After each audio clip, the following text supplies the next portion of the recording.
ask you to upload or give shout or anything. I want you to be relaxed, okay? So yeah, let's start. So this is an impromptu discussion. The topic is, don't go by the schedule, whatever the topic is given, that's not the topic. The real topic is, we want to have a fight between founders and the CISOs. Okay, there has always been a complaint from the founders that we innovate things, we form company, now we want industry to adopt, and the only hindrance they see is CISOs. They don't approve that product, or they don't buy from startups, right? So that's the complaint that founders always have from the CISOs. And we want to hear what CISOs have to say about that, right? So let's start with the panel. I'm starting from my right. I have Lava, who's founder of Dom Talk, and you might be knowing him from his Iron Wasp days. Okay. Then we have James, coming from USA. He is a deputy CISO of Netskope. Okay. So he will bring in the perspective of the US ecosystem. There the things are different. There CISOs, they take keen and deep interest in security startups, and they help him in all the best way possible. Okay. And then, are you saying this because? No. That's the thing. That's the thing. There is no, not at all. I'm just putting the facts in front of you. Okay. And then we have Jayesh. He's a CISO of CoinSwitch, and he also runs Cloud Village at Teflon. Okay. And then I have Rahul Sasi. Cheer for Rahul Sasi. You all know him, right? Thank you. And can I request for cheers again? He recently went to US and came back. So yeah, those who know, they might appreciate that. Okay. So yeah, we all know he runs CloudSEK, and you should apply to his company. One of the coolest place to work with and for. Okay. Then we have Himanshu. That's I paid him 2,000. Unacademy. Okay. So he has been leading security responsibility at various companies, okay, and he has been investing in startups as well, right? You might be knowing CloudSEK, right? So one of his companies. So he can bring in either sides of pain points and defensive points, okay? So let's hear it out. I will begin I should begin with Himanshu. Oh. Okay. Do you even entertain startups? What do you want? Yeah, do you even entertain startups at Cred? Yes, we do. Yeah. So, how is the approach like? Because when I approached, you said Cred will only pick up the products from Gartner. Yeah, I agree. You don't give business to startups. Defend yourself now. Can you increase the volume for this? Close. Okay. Yeah. This is a closed room. Gartner is like the most hated thing. Gartner is like a company. check if anyone knows Gartner. We will call partner. We were the only company who were listed in Gartner in the threat intelligence category from APAC, but I still hate Gartner. How many did you play? We didn't play anything, that's the thing. We didn't play anything, but they still have. But that's not the topic, go ahead. Why do you pick from Gartner? Explain that now, in front of everyone. Gartner? Okay, well, when was it? I have no idea. There's no public information about it. But yeah, talking about startups, I think what we as a company focus is a lot on the design aspect, right? So all our things goes into the philosophy of design, right? Be it startups, be it people that we are trying to hire, right? So I think we're just speaking just before this talk also in terms of how we look at the technical aspect, but beyond technical also we go and see what people are innovating about, right? So we engage with a lot of startups. It's not that we have not engaged with the startups in past. We do speak with a lot of startups. My founder has invested in a lot of startups himself. So I think one of the most important thing and engaging thing that a team does is going beyond technical expectations, right, and trying to engage people in terms of how they are going to innovate a lot for us, right? Because when you look at design of our app, we have set a very high benchmark in the industry today, right? And we are known for designs, right? So design again comes out of technology, like it's beyond technology, right? So there's a lot of things beyond technology that we focus on, right? And as a company also, we have a lot of core values that we believe in. Like for example, customer obsession. So right? So you look at startups to take their product or to acquire the startup, that you're looking for the culture, you're looking for all those things, right? no, Yeah, so, I totally appreciate. so the thing is, we want to work with partners, right? We're looking for partners, But right? then, see, okay, if you look at Lava would have a cool product which solves DOM issues. That's a cool product out there. Yeah. Yeah, but then if you ask him to ask an elephant to climb a tree, he's not a web designer. He's a good engineer.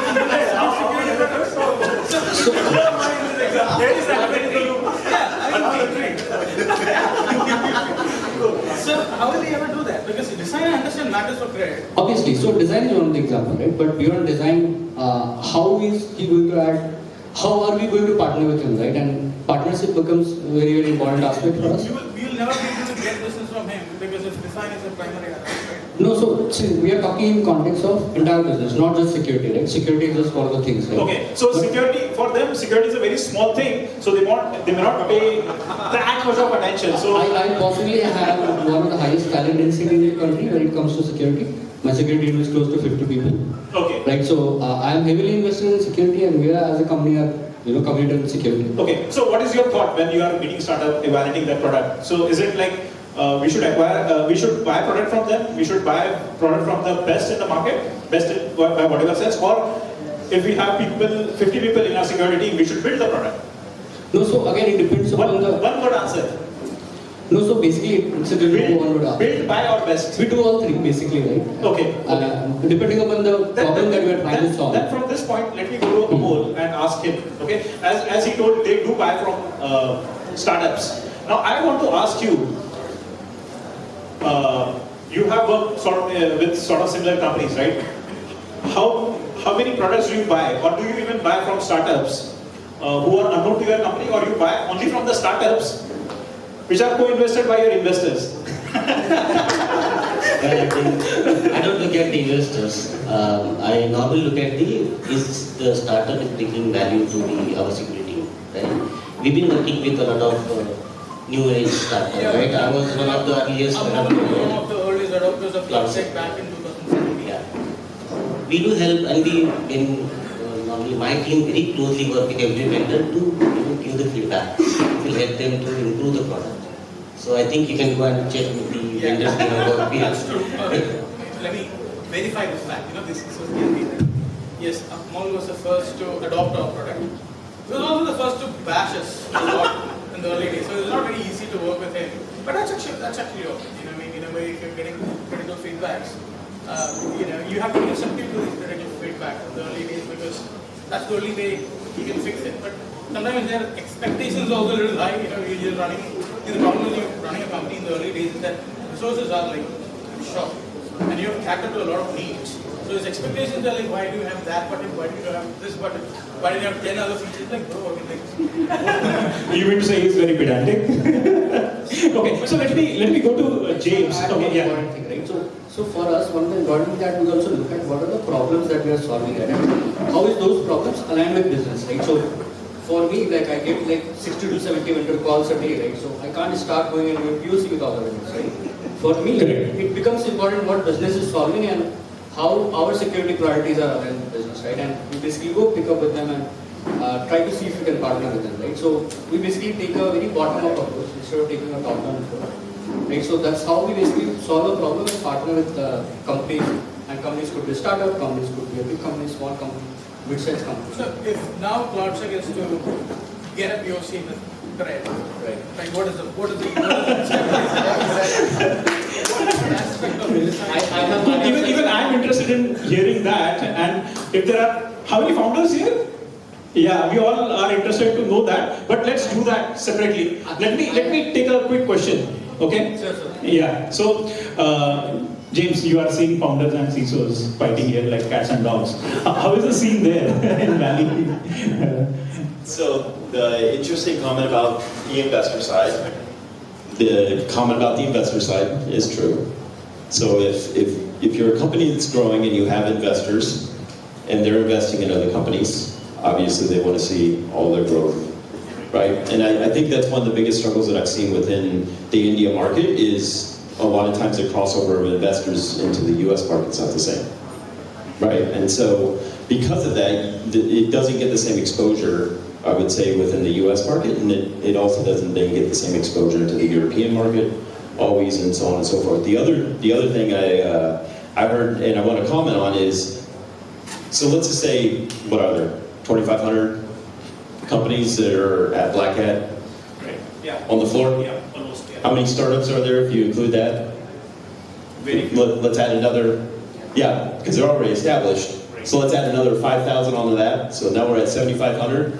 How many security products do I actually need?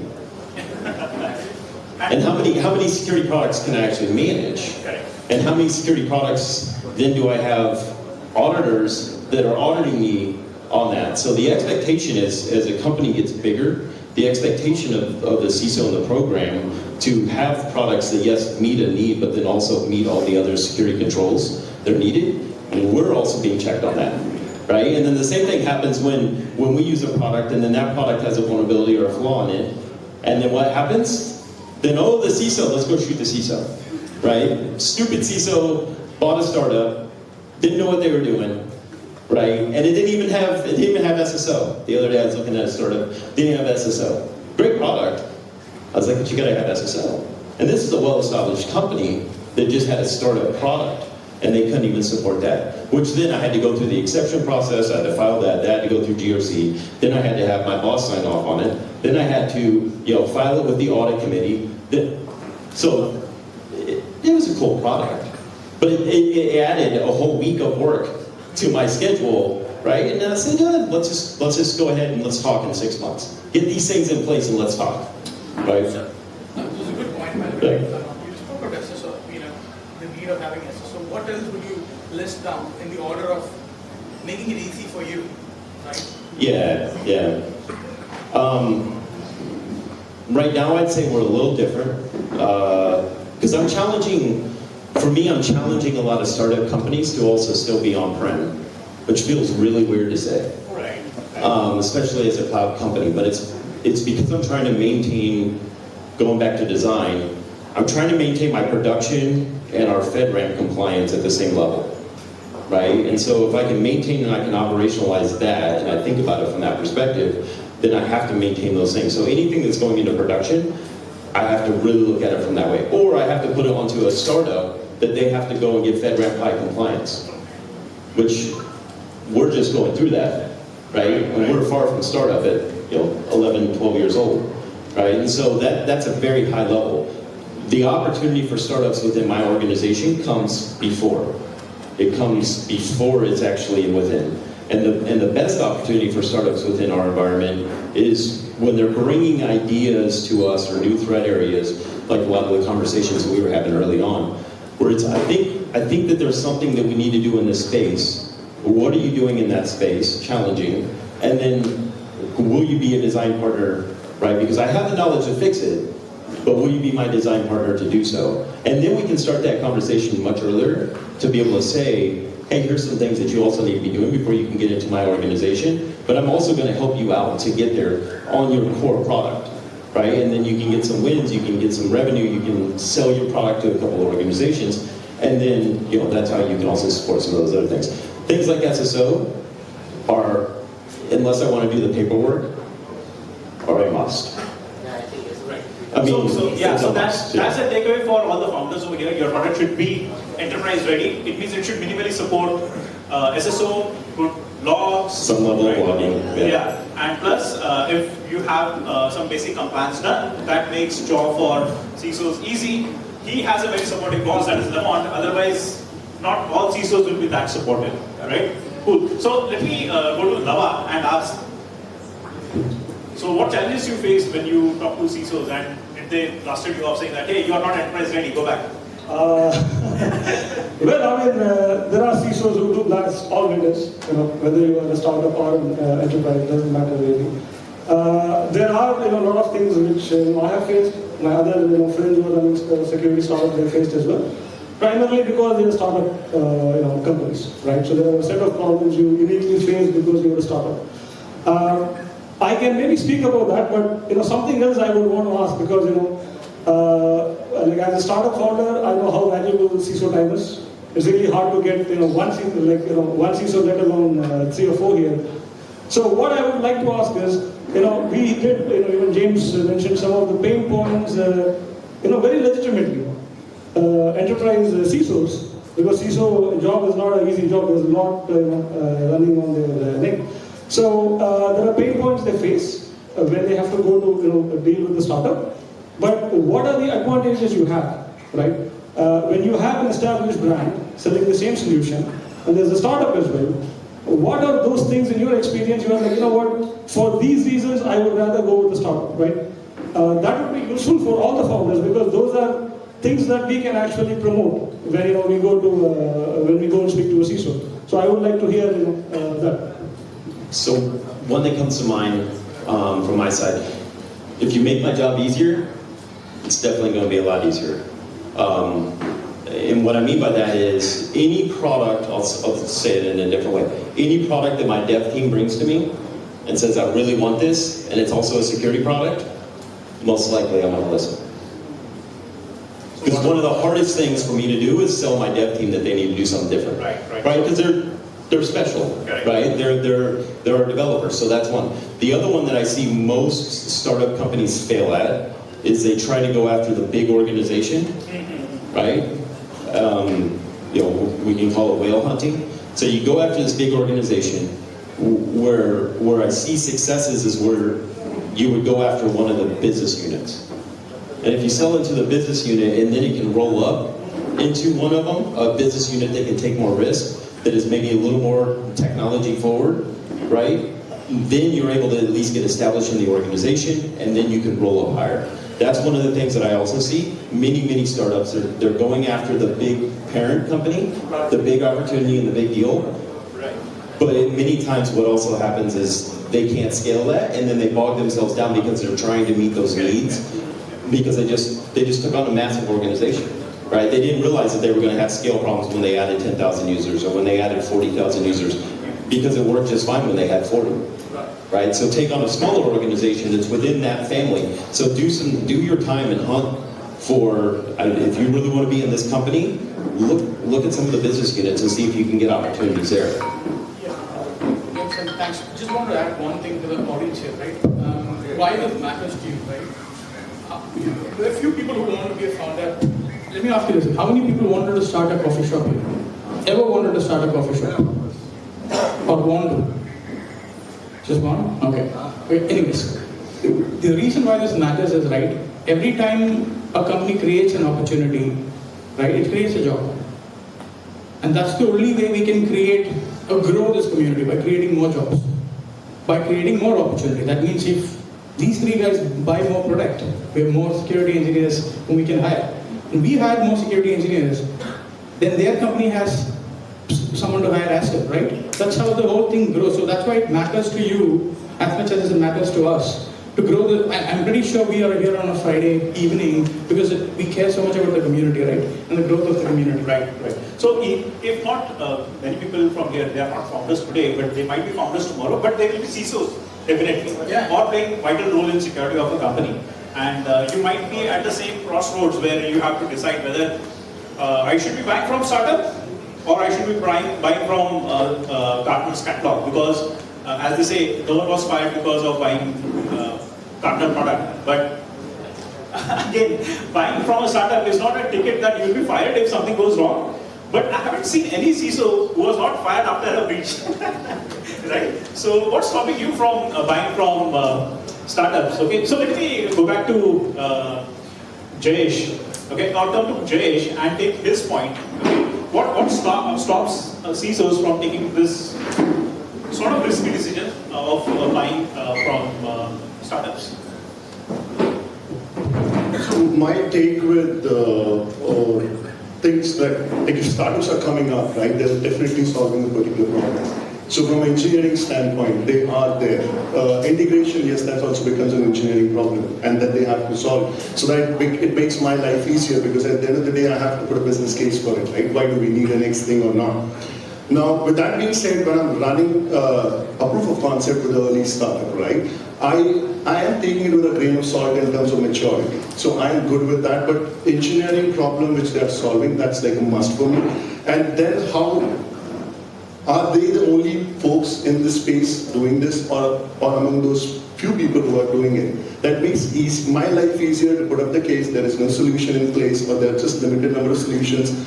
With startups, what I like is if they're able to differentiate, like once we run the proof of concept, whether we adopt them or not, I like giving feedbacks because that helps them as well, right?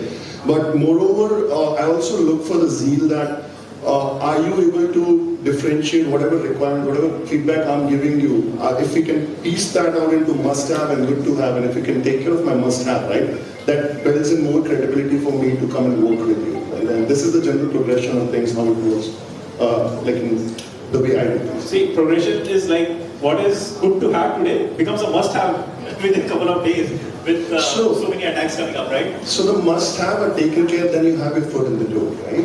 That's the whole process, and it's going to be a journey. Adopting any startup tool or a solution, right? It's always going to be a journey because those things which I said, they're rough around the edges sometimes.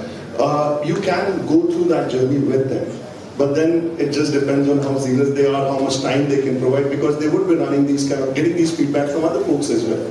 Like they have a different bucket of like they have to do a different balancing act altogether about their must-haves and good to have. And incorporating their vision into that we are planning that company, like our company should be there, right? So these are the parameters generally that how it works. So let me ask Lava, how many times he has heard about his product and this is good to have, not must to have, and how to counter that, or how to fight that argument and make a sale or make a case? Yeah, so this is interesting because a lot of times, when a customer, I wouldn't say CISO necessarily, a customer, they think something is a must-have because another product they've seen has the same feature, right? But it is the job of the vendor, right, that we understand the domain, and then we explain, hey, this is the core problem you're trying to solve, and then for this, you don't necessarily need this, and a lot of times people do buy it, and sometimes the customer might come back and give you a new perspective, right, where I would learn that, okay, something which I thought was probably not critical, to the customer, probably I was wrong about that. Right? So, which is, to answer your question, a lot of times the must-haves, the definition itself is wrong. So you can convince the customer that, hey, when you talk them through it, then they realize, oh, what, maybe I can live without this thing. So most of the times I have seen is, if it is required by compliance, only then it is must-have. Otherwise, everything is good to have, right? Yeah. Or, on that point, yeah, so there are some things like what James mentioned about compliance, all of that. These are actual must-haves. They are like, check boxes. I'm talking about things, for example, let's take, electric cars, right?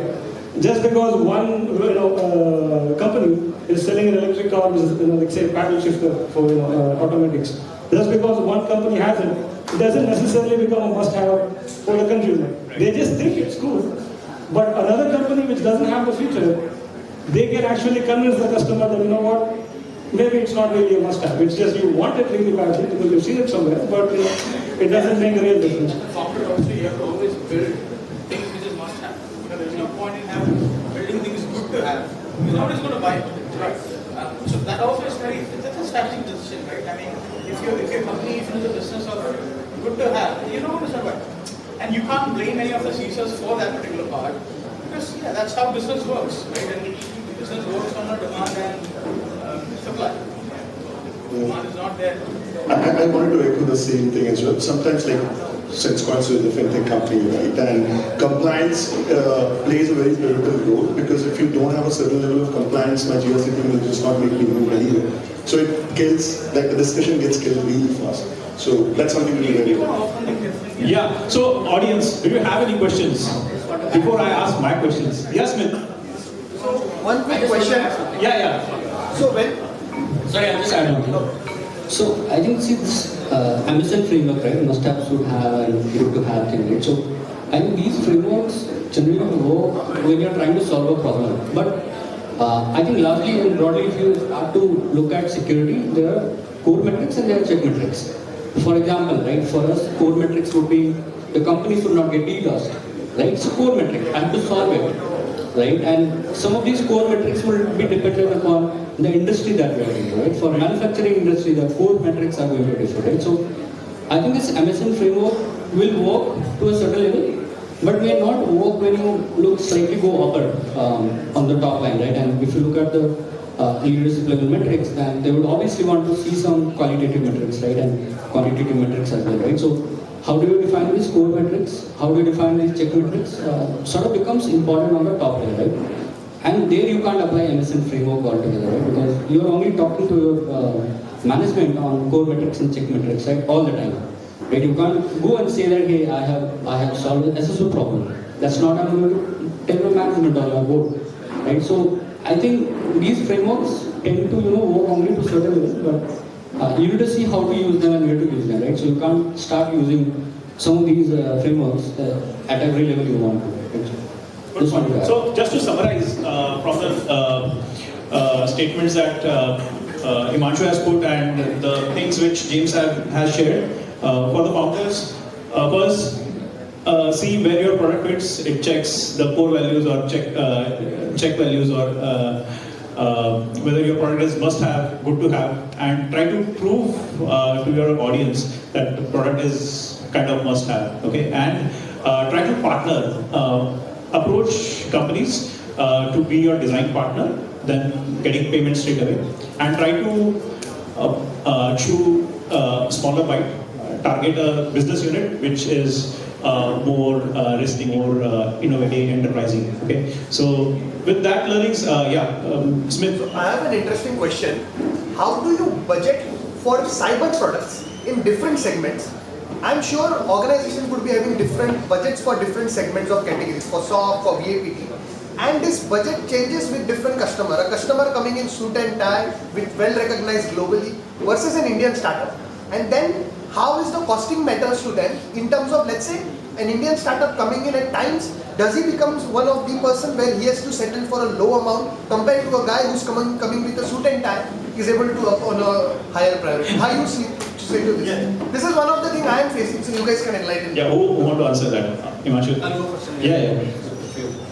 So, see, I think one of the important thing you have to see is which industry the startup is on or the company is on, right? For example, if we are in a fintech industry, right? So for us, anything that is coming from a regulatory standpoint becomes like a core problem to solve, right? And that is something which we can't, which you have to invest on. It is looked upon as an investment and not looked upon as a security sort of a problem, right, that we are going to solve, right? So the budgeting is done in multiple steps, right? And it's not that a CISO or a security guy is going to define a budget. There are strategy teams, there is a finance team, there are procurement teams, there are multiple teams and they have a broader view of market, right? At times there is a strategy team who knows that, for like, we are a VC funded startup and the VC would have multiple companies, right? So we can always get a VC view of, how are they, spending a specific budget for a specific problem for the group companies, right? So a lot of these visibility comes from within the company and there's no silver lining saying that, I'm going to just spend X amount of money for maybe establishing a stock, right? And again, it's up to you, right, to see whether you really want to solve a SOC problem and at what journey in your company maturity you want to solve a SOC problem. Whether you want to solve SOC problem first year of you building a startup or you want to solve it 5 years down the line, right? So I think it again becomes like a priority thing for us, right? So other than that. Thanks, Himanshu. Thanks, Will. Okay, so we are left with just 10 minutes. So what we'll do is,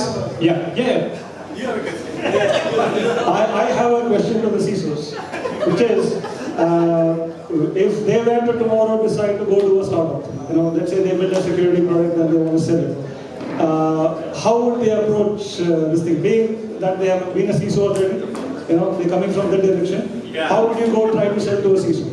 And I want to hear it from everybody if possible. Right, let's reverse the rules. How would an ex-CISO, current startup founder sell to new CISOs?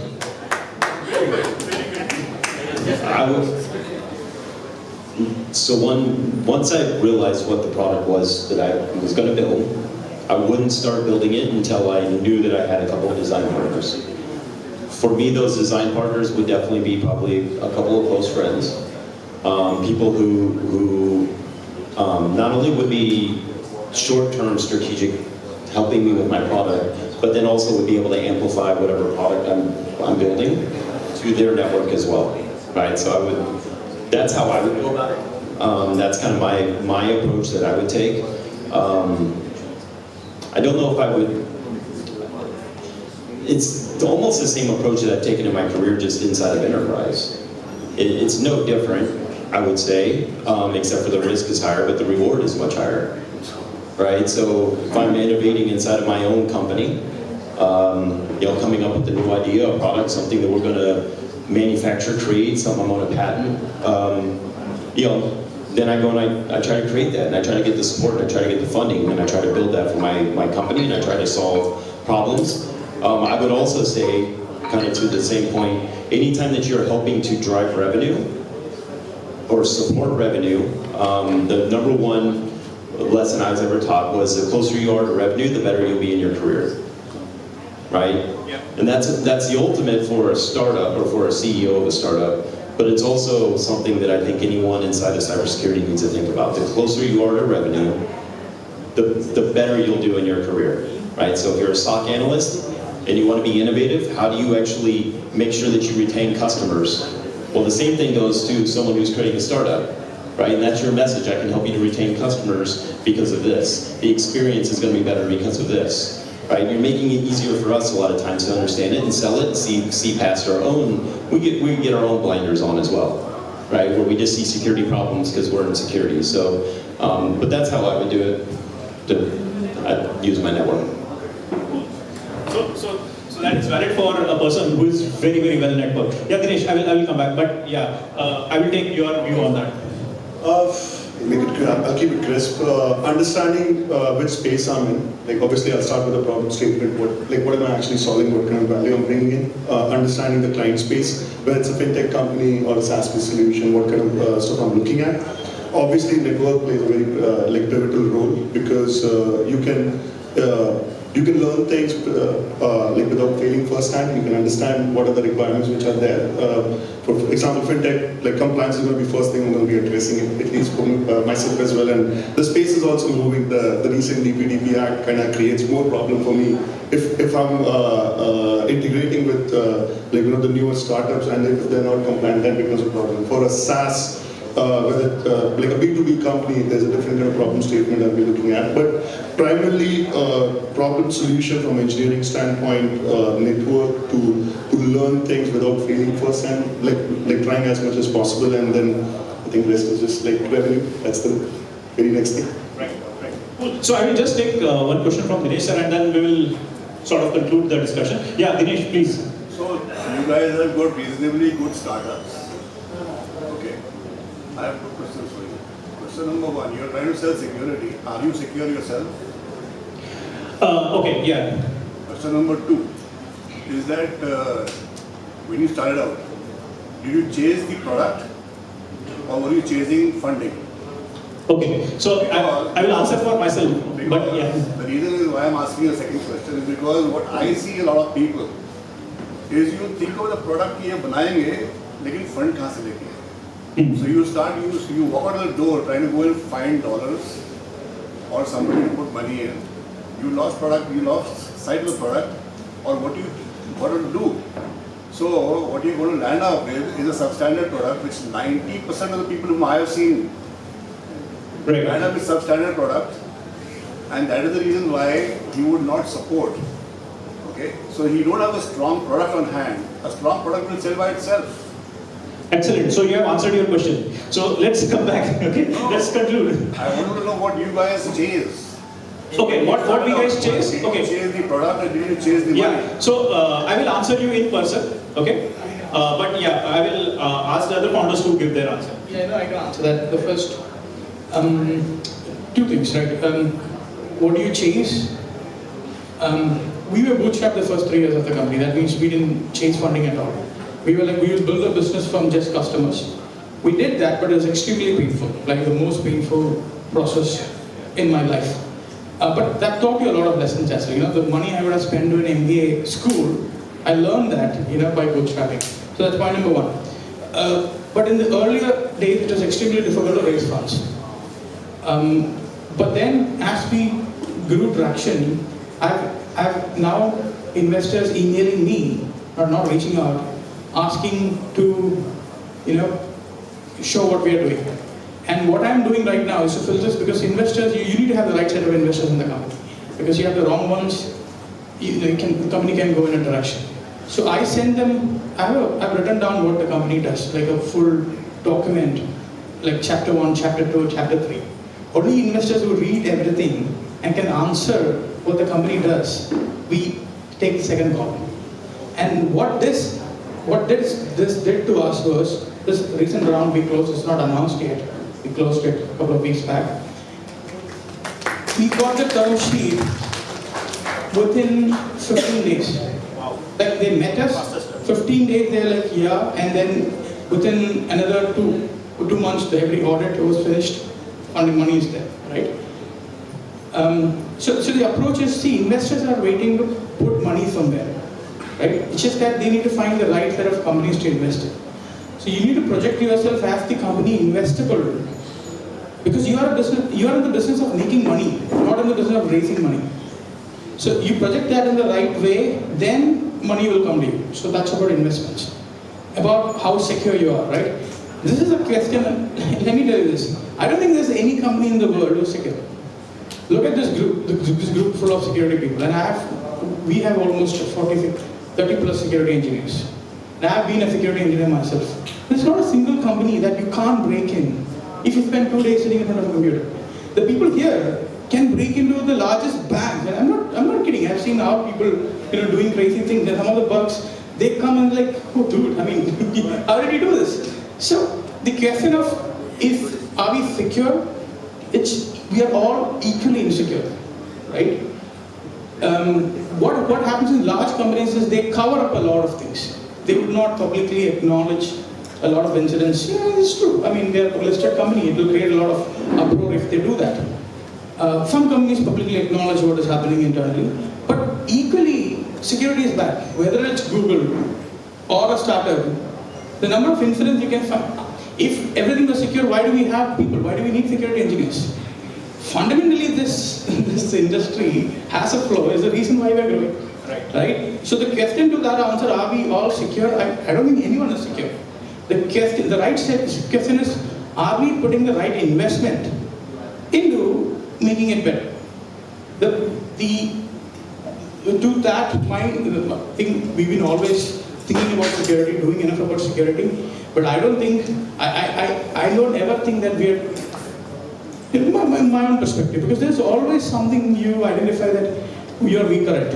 But we have allocated a good amount of substantial amount of funds to make sure that we are secure. In fact, we are one of the most attacked organizations because we are a cybersecurity company. People take pride in saying that they hacked a cybersecurity company. In fact, we had an incident. We went through a very difficult incident. We made it public. I don't know if some of you know about it. But the point there is, that yes, we invest. All of us, I'm pretty sure all of you invest. But you could never say that we didn't have a security incident. You would never be able to say that. Maybe not known to the public, because you covered it up well, but not in general. Last point I want to say is, I think you mentioned about incidents and, did I answer all the questions? Yeah. Yeah, sure.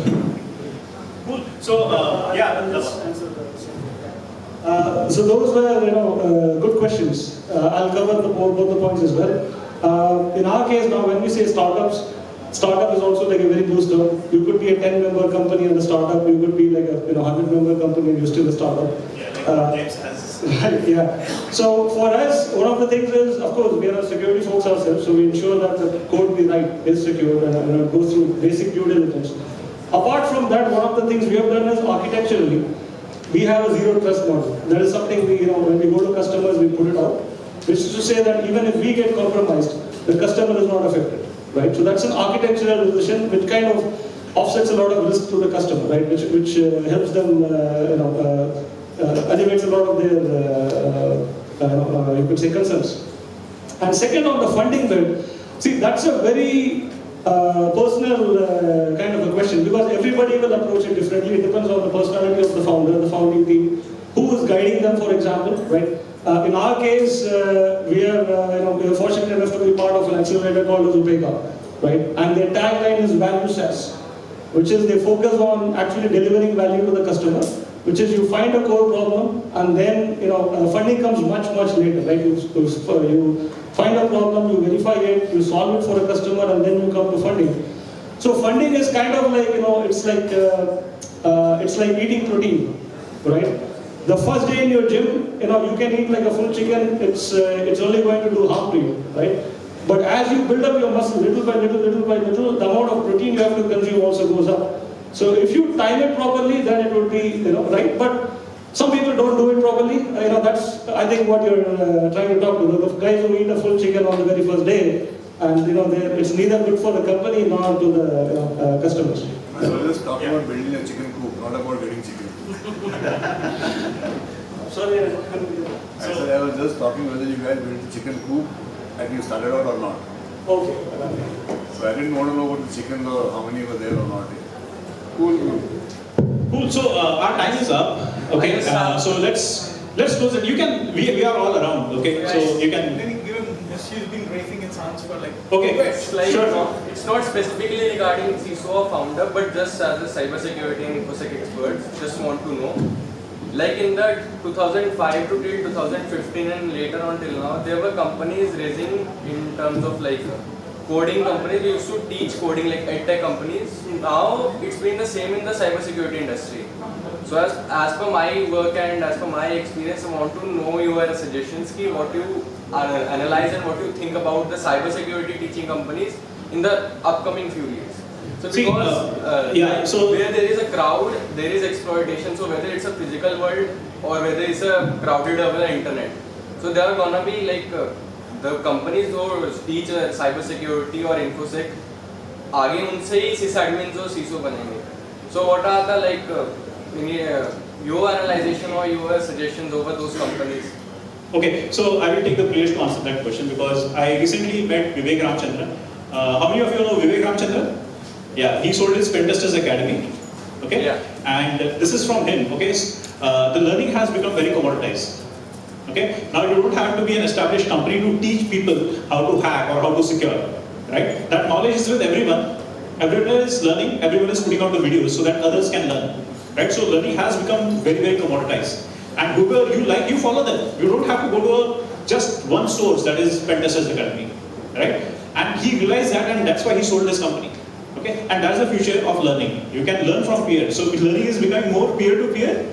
Okay, and it's very problem specific. So he is master of SQL injection. He is master of DOM injections, right? So you will be following those particular personalities and not a company. Okay, I guess that answers your question. Okay, so I will just close it. I just have one word answers. I want to have one word answers from each of the people on the dais. Okay, Amol, as a CISO, when you purchase a product, okay, from a startup or any company, out of three things, what do you value most? Okay, cost, features, stability. You should add risk, right? Because everything is based on risk. So everything will have risk, but out of these three, what do you value? Okay. One word. Cost. Cost. Okay.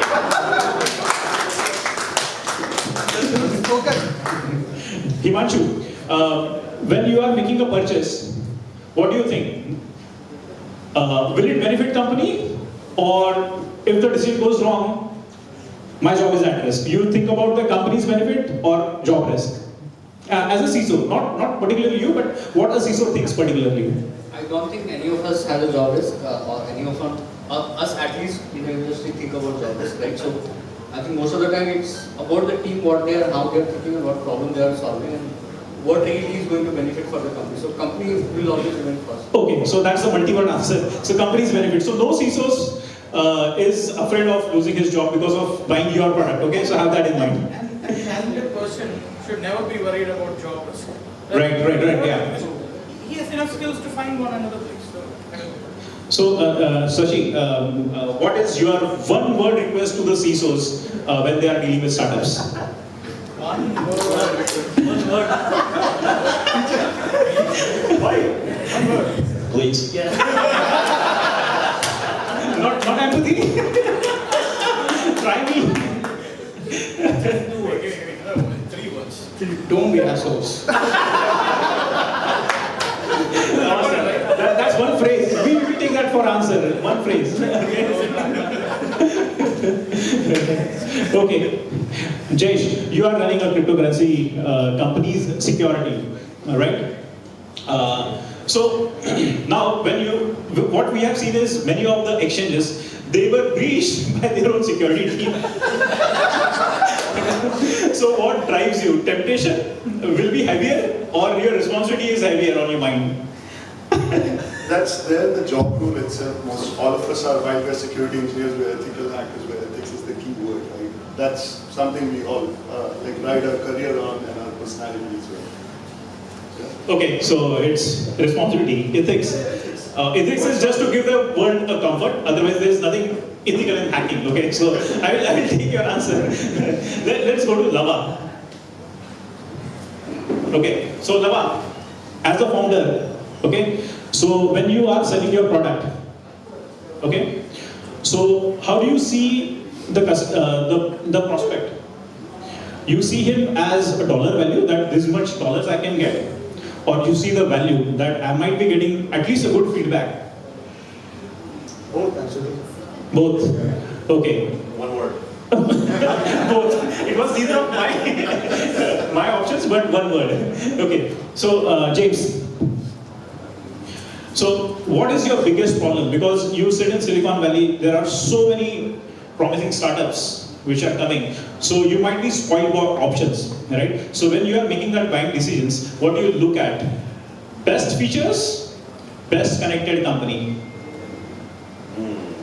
Best features versus best features. Best connected as in connected in your community and references. It'd be features. Features. Okay. So yeah. So again, it makes this evident that you shouldn't be well connected with the people or the leaders in that company to make them to approach and make a successful sell. Okay. Yeah. Any final word? Yeah, I have to add. So by the way, I've just passed the CISOs. My personal experience has been extremely great over the 8 years. Because recently only we got rid of all the Gartner market intelligence report and all those things. Before, when we started, we didn't know nobody. Now I think my biggest learning is be genuine as you are to the other person, right? Don't try to pretend too much. Be natural. And be closer to the community, because the community, if you have the community support, you can build pretty much anything. And my personal experience, because we have like almost 150 plus customers now, right? And all those came, I tell you, from the community support. So my personal experience from all the CISOs, again, I had bad experiences, but my majority was positive experiences. So overall, it was good that way. So that's the power of community, and thanks to this community who has stuck around, bared us, okay, and still looking enthusiastic. So I would like to request this enthusiastic audience to give a round of applause to our